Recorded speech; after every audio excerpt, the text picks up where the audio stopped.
Bapak Ibu Saudara, tentu kita semua punya HP. Saya punya juga, dan saya juga bawa. Tentu ada di antara kita yang punya HP sementara on. Ada yang mode diam, tapi ada juga yang sengaja tidak bawa HP karena mau ibadah. Nanti jam 10 ada pertandingan. Pasti ada yang bilang ini ibadah sampai jam berapa. Tadi banyak yang ikut ibadah jam 7 supaya pulang bisa ikut ibadah jam 10.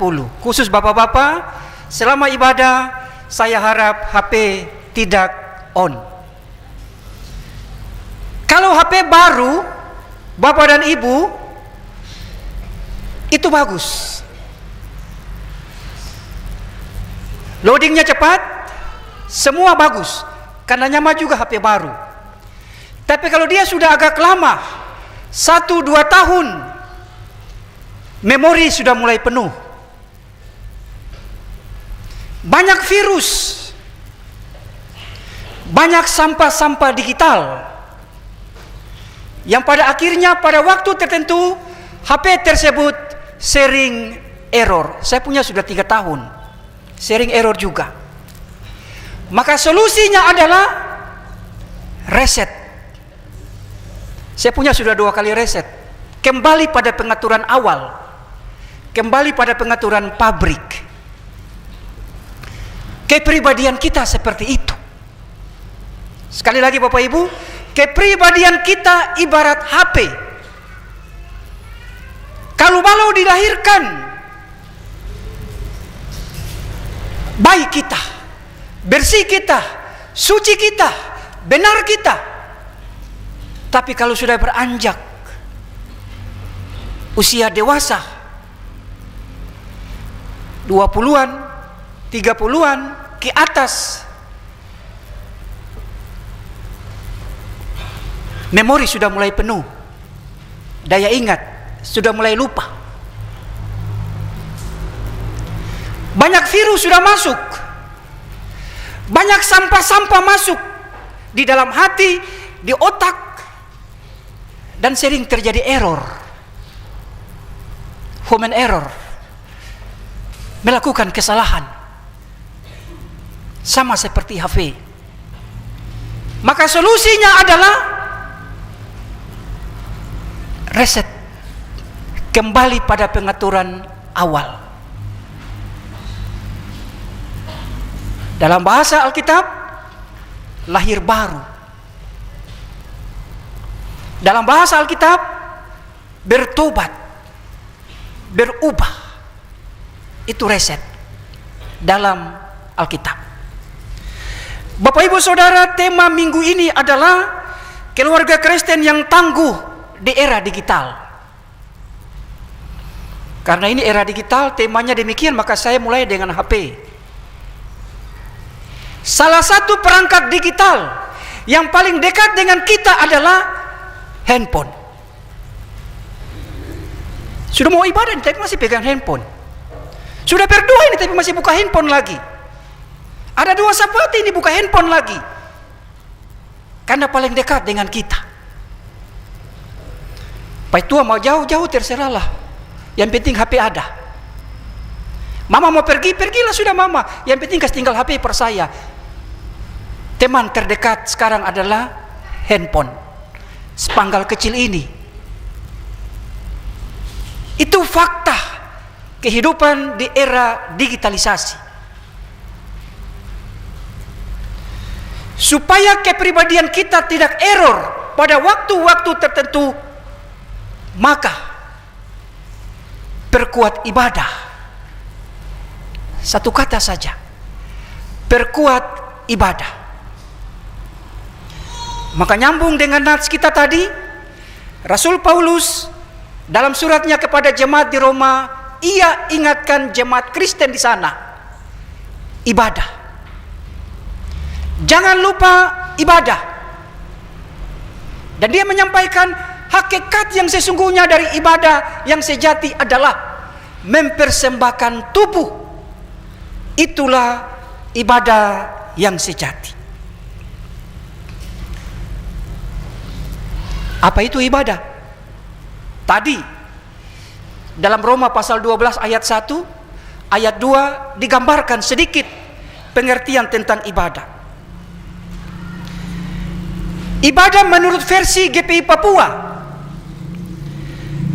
perayaan, semua bentuk perayaan liturgi gerejawi dan perayaan liturgi kehidupan. Ada dua bentuk. Kalau majelis ikut pembekalan kemarin, bukan pembekalan ya, sosialisasi, dua. Kita memahami ibadah dalam dua aspek. Segala bentuk perayaan liturgi gerejawi, seperti yang sekarang ini, ibadah kita menurut liturgi gerejawi. Yang kedua adalah perayaan liturgi kehidupan di luar sana. Liturgi kehidupan, tata hidup kita, tata bicara kita, ucapan kita, perasaan kita, kinerja kita, kebersamaan kita, itu rangkaian dari sebuah ibadah yang disebut perayaan liturgi kehidupan. Karena itu Paulus katakan tadi dalam surat Roma, ibadah yang sejati itu mempersembahkan tubuhmu, hidupmu, itu ibadah yang benar. Maka dengan demikian connect dengan pengertian ibadah menurut GPI Papua, bukan sebatas di ruang kebaktian, tetapi dalam seluruh ruang lingkup kita, di rumah tangga, di sekolah, di tempat kerja, di pasar, di jalan raya, itu bagian dari sebuah prosesi ibadah dalam liturgi kehidupan. Maka semestinya seorang warga gereja, kepala keluarga, ibu rumah tangga memulai liturgi kehidupan ini dengan sebuah doa. Bangun tidur, kumpul semua, doa. Itu awal, prosesi awal dari liturgi kehidupan. Rentetan terus. Setelah doa pagi, persiapan ke kerja, sampai dengan sore, sampai dengan malam hari sebelum tidur, tutup juga dengan doa. Itu rangkaian liturgi kehidupan yang tidak tertulis. Tetapi aturan GPI Papua tertulis jelas, ada liturgi gerejawi, ada liturgi kehidupan. Dan Rasul Paulus tadi tegaskan juga connect dengan apa yang disampaikan pada saat ini. Itu berarti Bapak Ibu Saudara anak-anak, seluruh aktivitas kita, dari mulai kita bangun tidur sampai dengan kita tidur kembali pada malam hari, adalah bagian dari sebuah rangkaian liturgi kehidupan. Nanti liturgi gerejawi yang saat ini sementara jalan, ditutup juga dengan doa berkat. Tapi liturgi kehidupan dia 24 jam, satu hari. Bapak Ibu orang tua, Bapak Saudara, anak-anak yang Tuhan Yesus kasihi, oleh karena itu ucapan kita, tutur kata kita, percakapan kita dengan Tuhan itu wajib dalam liturgi kehidupan yang saya sebutkan tadi. Lewat doa, lewat nyanyian, dan seterusnya. Itu berarti percakapan kita hendaklah ketika dibangun dengan sesama, percakapan yang bisa membangun suasana keakraban. Tutur kata kita, kalimat-kalimat yang dituturkan hendaknya menyenangkan hati orang yang sementara kita ajak bercakap-cakap. Karena tutur kata yang keluar itulah bagian dari sebuah rangkaian liturgi kehidupan dalam kehidupan kita di dunia itu. Oleh karena itu kerja-kerja kita, baik di perusahaan, di kantor, di sekolah, di pasar, di mana-mana tempat, termasuk dalam rumah tangga, kerja baik. Karena kerja merupakan bagian dari sebuah proses ibadah. Bicara baik. Karena bicara kita, ucapan kita adalah bagian dari sebuah ibadah. Kadang-kadang orang bercanda, hati-hati bicara. Katamu itu doa. Iya, bisa jadi. Karena ucapan itu doa, bagian dari liturgi kehidupan. Ketika kita diberikan tanggung jawab untuk melayani di gereja, melayani dengan sungguh. Karena itu adalah bagian dari sebuah rangkaian liturgi kehidupan. Pernyataan komitmen kita kepada Tuhan dan kepada sesama.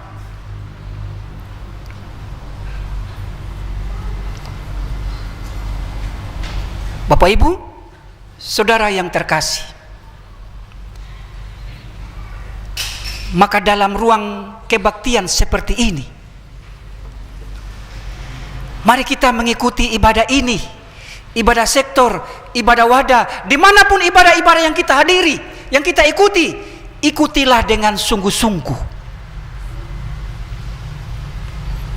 Karena ibadah yang sejati selain di luar sana, tapi juga di dalam sini kita wujudkan.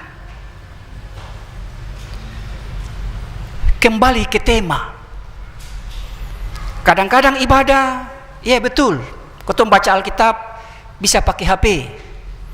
Tapi sudah amin, HP masih terbuka. Itu orang di luar sana ya. Saya yakin bukan di sini. Nanti di atas jaga pantau. Kalau pendeta khotbah lama, doa syafaat lama, di atas pantau. Woi, rame main HP di bawah. Itu di jemaat sebelah sana, bukan di jemaat sini. Atau di jemaat sini juga ada? Ada juga orang yang biasa kalau doa syafaat panjang, khotbah panjang, buka HP lalu main HP.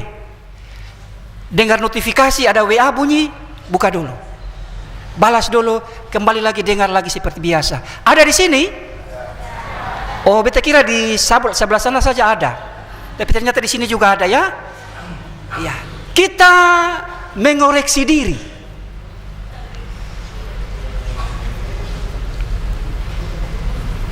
Kalau mau kerja dengan sungguh-sungguh. Tidak boleh kerja main-main. Papa, mama, nyong, nona, kerja dengan sungguh-sungguh. Kenapa? Karena kesungguhan dalam kerja menghasilkan berkat, rezeki. Kenapa papa, mama kerja dengan sungguh-sungguh? Karena dari kerjamu ada harapan. Ada harapan anak-anak yang tunggu di rumah. Papa bawa pulang apa sebentar? Pergi kerja. Dia lihat motor sudah bunyi dari jendela, di tangan ada pegang apa. Kalau tangan kosong dia sedih. Ini barang jujur toh. Betul tidak anak-anak? Mengharapkan papa pulang bawa sesuatu dibungkus. Tapi ketika dia lihat papa pulang kosong, hanya dengan motor tangan kosong, dia kecewa. Karena ada setitik harapan lewat kerja-kerja papa dan mama.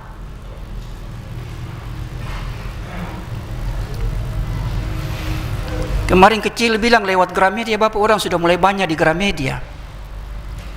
Saya tahu ada harapan di situ. Di Papa Pumpundak. Tahun ajaran baru pasti beli buku. Sama. Papa mama yang lain juga kan begitu. Tapi ini kemarin saya antar si kecil latihan ukulele di HBM di Pahlawan. Lihat Bapak orang banyak di Gramedia. Bapak diam-diam, sengaja tidak jawab.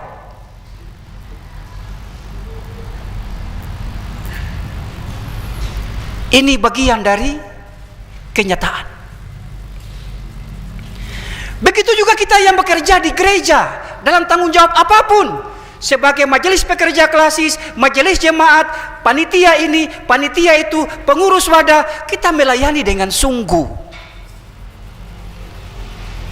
Karena itulah perwujudan dari janji kita kepada Tuhan, tetapi ada harapan yang umat titip di pundak kita. Ada doa yang umat titip untuk kita. sungguh-sungguh. Termasuk panitia yang sebentar akan dilantik, termasuk pengurus wadah, termasuk kita semua kantoria, tuagama, multimedia, kita semua adalah pelayan liturgi. Maka kita melayani dengan sungguh-sungguh. Karena seluruh rangkaian pelayanan kerja-kerja kita adalah bagian dari ibadah. Maka Paulus ingatkan kita, ibadah yang sejati itu persembahkan tubuhmu.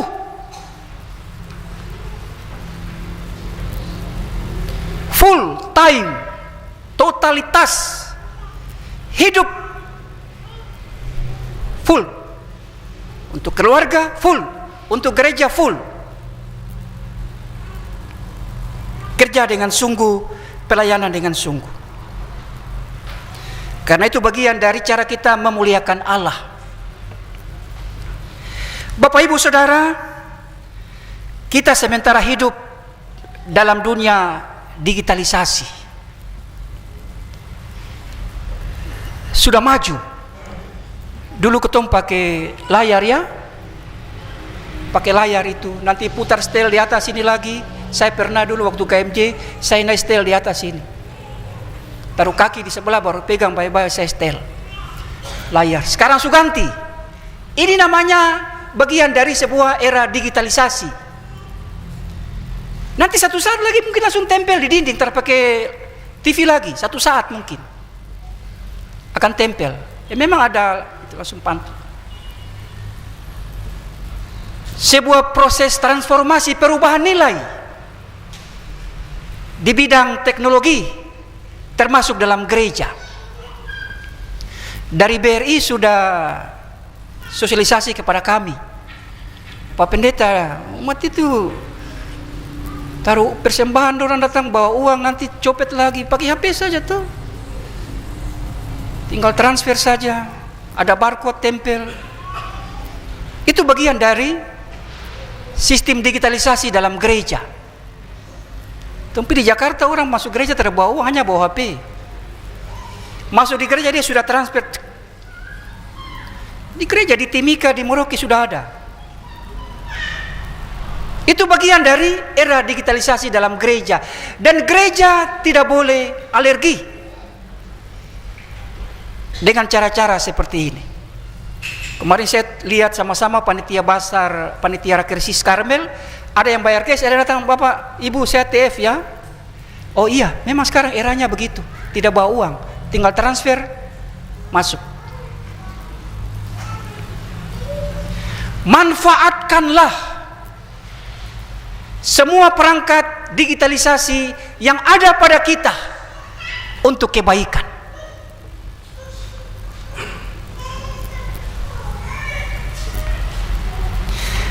Jadikanlah media sosial sebagai bagian dari sistem digitalisasi modern.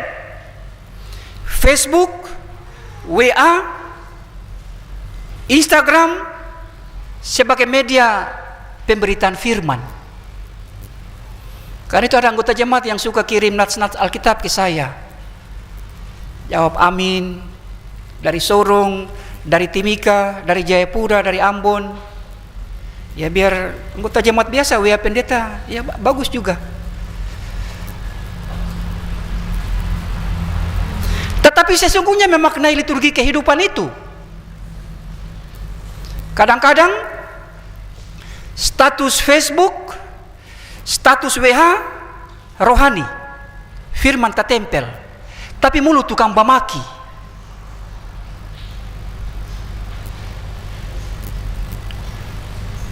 Itu orang di luar sana, bukan di sini. Di sini juga ada. Iya, saya tidak bilang orang di sini, saya cuma bilang orang di sana. Ini era digitalisasi. Jadi luar dan dalam itu harus connect pas. Yang tulis di Facebook, di WA juga sama dengan yang tertulis di hati.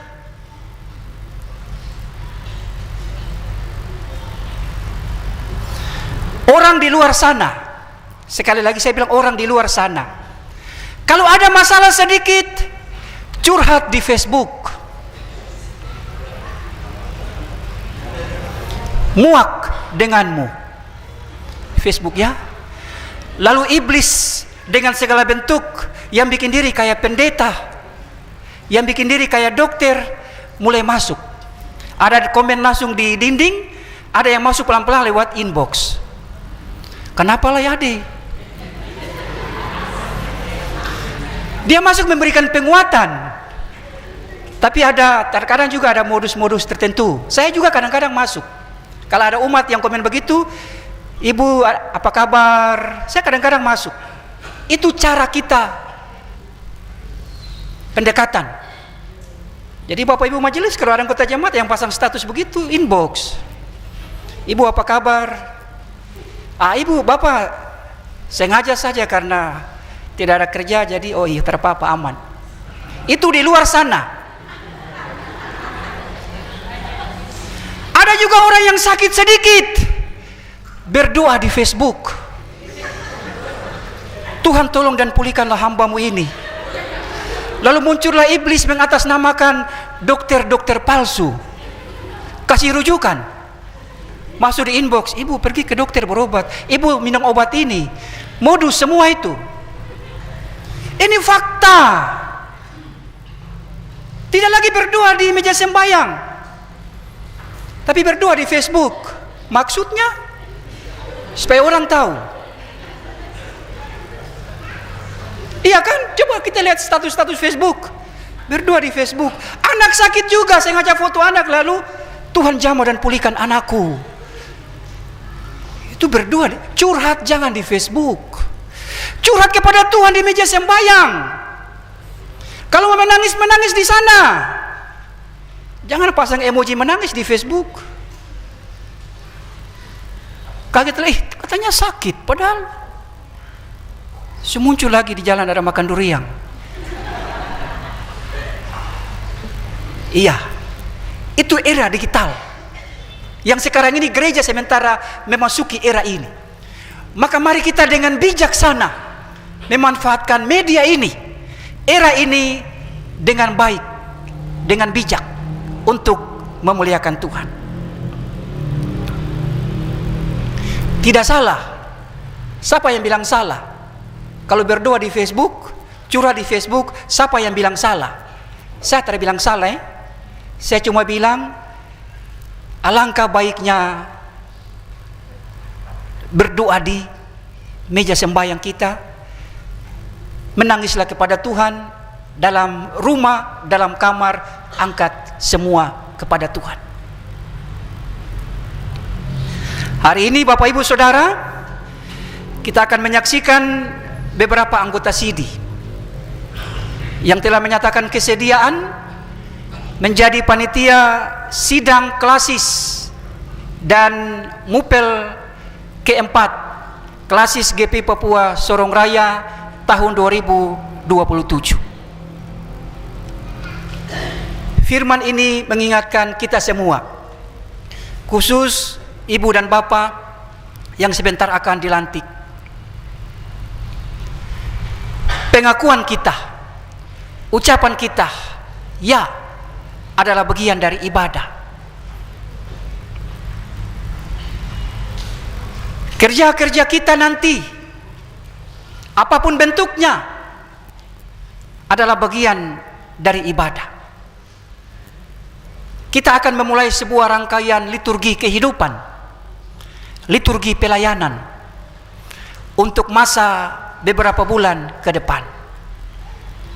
Kita membuka liturgi itu dengan pelantikan, dan kita menutup liturgi itu kelak juga dengan ibadah pembubaran. Dia sebuah rangkaian prosesi liturgi pelayanan. Mari dengan sungguh kita berproses dalam tahapan liturgi pelayanan ini. Kita punya keterbatasan, kita punya kelemahan, tapi Tuhan titipkan pada diri kita masing-masing ada sejumlah talenta, ada sejumlah kelebihan, ada sedikit kekuatan. manfaatkan itu untuk berproses, mempersiapkan apa yang menjadi tanggung jawab kita. Dan kita sebagai anggota jemaat yang namanya tidak disebutkan dalam surat keputusan, kita adalah bagian dari barisan pelayanan jemaat diaspora. Kita bukan sebatas saksi, tetapi kita adalah bagian dari penyelenggara yang harus menopang panitia, yang harus menopang majelis jemaat, yang harus menopang majelis pekerja klasis dalam seluruh tahapan liturgi pelayanan ini, dalam seluruh tahapan persiapan yang menjadi bagian dari tugas kami jemaat diaspora. Tuhan memberkati kita semua. Amin.